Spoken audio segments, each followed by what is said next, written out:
Jérôme Pinard, créateur de la méthode System Art, art martial intégré, la voie du combat naturel et Sifu de Wing Chun.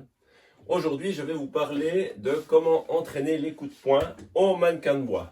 Alors, on va déjà voir une méthode. La première méthode qu'on verra est également applicable si vous n'avez pas de mannequin de bois. Il vous suffit d'une surface sur laquelle vous pouvez vous entraîner. Un sac de sable, des sacs muraux également de frappe, ça convient très bien.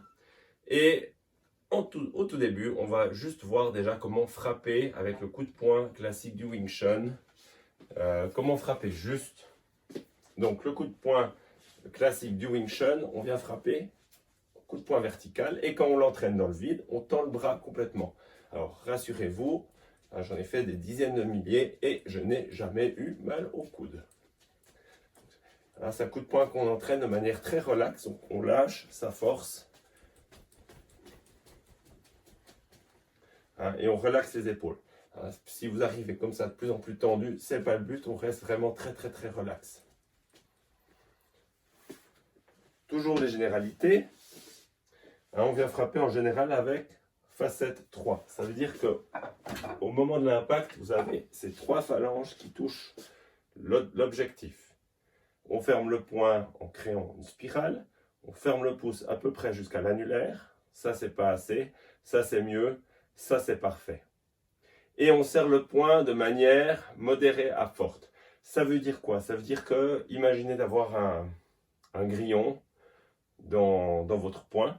Vous ne voulez pas le laisser s'échapper, donc il faut serrer, sinon il part. Mais si vous écrasez, il va mourir. Donc, trouvez le bon équilibre.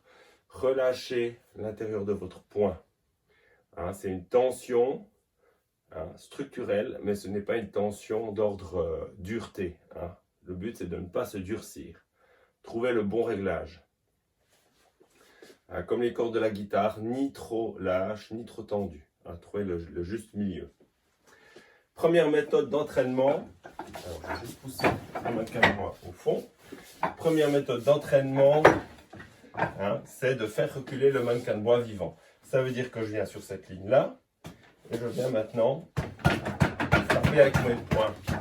Alors, je peux faire un pas de poursuite. Je vous montre dans l'autre sens. Vous allez voir surtout derrière. Mais ce que je veux montrer, c'est le pas. Ici, point avec pas de poursuite. Voilà. Ça, c'est le premier exercice. Comme vous pouvez faire pour entraîner les coups de poing en chaîne. Deuxième exercice. Alors même malgré les protections, ça peut un peu user la peau, c'est normal. Deuxième exercice, c'est d'entraîner les coups de poing en chaîne de manière adaptative. C'est-à-dire que ça sera principalement en utilisant ces 2 branches et je viens frapper en adaptant. Je viens toucher les branches du mannequin et je viens en fait bouger autour. Comme si je venais m'insinuer ici entre les branches du mannequin qui frappe. Donc voilà, là on est beaucoup plus proche de la réalité. Je peux même venir frapper dessous. Donc en utilisant des formes adaptées de coups de poing. Des variations autour de Bong Sao, par exemple. Je viens frapper de manière adaptative autour des branches du mannequin de bois. D'accord? Maintenant, pour aujourd'hui, ça sera tout. Donc, ces 2 petits exercices. Je fais un rappel. Les coups de poing sans aucun obstacle.